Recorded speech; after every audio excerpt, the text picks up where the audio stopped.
Wait, that's not good. Now that I have an extra like 50 minutes on top of the 2 hours, I just signed up for a priority pass, so I'm gonna use that to go get some free food from the markets. So follow me. Okay, I think I'm lost. I don't know where it is. I found it. Yo, I need to stay healthy. $5 for this? All right, so this is what I ended up buying, just this and this. It was super easy. You know, I don't even know what I'm so worried about. Like, the only thing that I'd be worried about is not being able to find an Uber or something. But I'm sure I'll be able to find one in Paris. Okay, this thing is looking brown. That shit is still brown. It was like $6. That's pretty good, actually. Lots of fiber. I think it will help me poop. I might as well just give you a rundown. So I am going to France for about a month and a half for this thing called Workaway, and I'm staying with an older couple whose kids all moved out. They had like 12 kids, and they have like a huge mansion that I'm gonna help out on. I don't know what I'm gonna do, probably garden, clean the bathroom, something like that, but I'm gonna try my best to speak French the whole entire time. That way I can learn as much as possible. And I'm also gonna see my friend Andrea.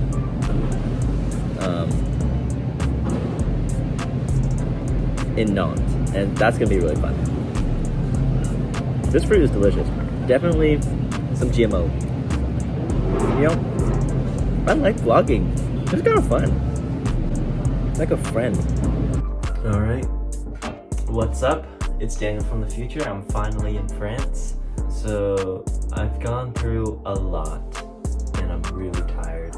Let's go back to when I was first filming in the Portland airport. So I got to Frankfurt fine. That flight was like 11 hours. It was delayed by like 35 minutes or something like that, but it was fine. The seats were like really uncomfortable, but somehow I managed. The shit starts at Frankfurt though. That place is fucking huge. Honestly, it's like a mess. The people are mean. The TSA was shouting at me. They were like, empty your pockets, empty your pockets. It's like this TikTok right here. Take your laptops and electronics out the bag. If you got a hoodie on, take it off! Take it off! How many times you gotta get touched? Okay, so once I got to Frankfurt, my flight to Paris was delayed. First, they told me that I needed to go to a new gate. It was like A40. I go to A40, and then they're like, oh, you need to go to A38. And I go to A38. And then they're like, oh, this flight is to Vienna and then to Paris, instead of just going from Frankfurt to Paris. And then I was like, I'm not going to fucking Austria. And then she gave me a new ticket, just straight to Paris, but it left at like 9:30 p.m. And I was like, you know what, fine. I did have a train ride from Paris to Nantes that I was supposed to take at like 7 p.m., but I guess I can't freaking take that anymore. Then I go back to the gate where my flight to Paris is gonna take place, and this is like probably 8:30, and that shit was delayed. Not surprising. Since I couldn't take my train anymore, I had to go buy a hotel in Paris, and that was like $130. And I had to move my train from Paris to Nantes to the next day, and that cost $15. And then my brother texted me, he's like, wait, you switched carriers from Condor to Lufthansa, and that means your baggage might not be on the plane. I was like, oh shit, you're right. And so I went up to the counter and I asked him, I gave him my little baggage ID, and then he like scanned it, and then he was like, oh yeah, your bags are following you, you're fine. And when I finally land in Paris, I get this freaking text. I was like, bruh, are you kidding me? So then I had to take a taxi from CDG to my Courtyard Marriott hotel. And the taxi drives me to one of the two Courtyard Marriotts next to the airport. So I end up at the wrong one. I have to buy another Uber to the right airport, which is another $15. So in total, I spent like $35 on the taxi plus the Uber. And I'm like so hungry by the time I get to the hotel. It's like 1:15 a.m. and I could not sleep at all that night. I was just rolling around on my bed, like from 1:15 a.m. to about 6:30 a.m. I didn't sleep at all. At 6:30, I was like, I can't do this anymore. I'm gonna take a shower and I'm gonna go eat breakfast downstairs. My dumbass thought that the breakfast was free.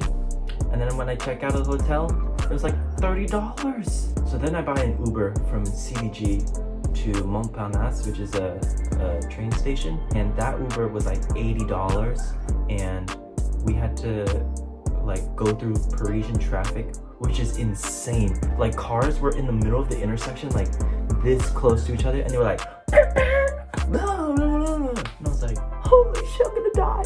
But that Uber driver is pretty cool. He's telling me all sorts of things about his childhood, living in Paris, and we had a pretty good conversation. So I took that train from Paris to Nantes, and then I met my host, Frédéric, who is awesome. She's like the nicest person ever. I've been learning so much. We've been speaking French the entire time. I make mistakes all the time, but I definitely am learning from them. It's so much fun. Today I helped the husband Guillaume. We were like weeding the concrete and all that stuff, and just picking up all the leaves from the storm the other night. I got to sit on the tractor, which was really cute. He was like, I had lunch, which was really good, and then I took a nap for like 2 hours. I've been having a lot of trouble sleeping in the night.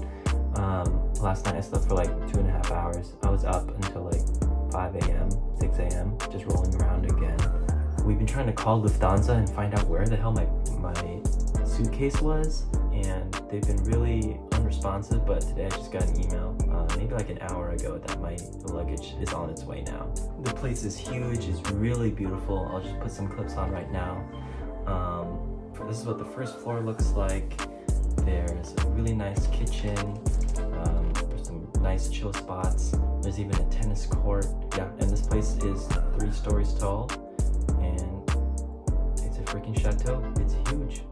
All right, and that's been my first 2 days in France. Probably 5 days of this freaking voyage. But it's been an experience. First time leaving the country. Would I do it again? Right now, I'm feeling like, yeah. But I'll see you next time.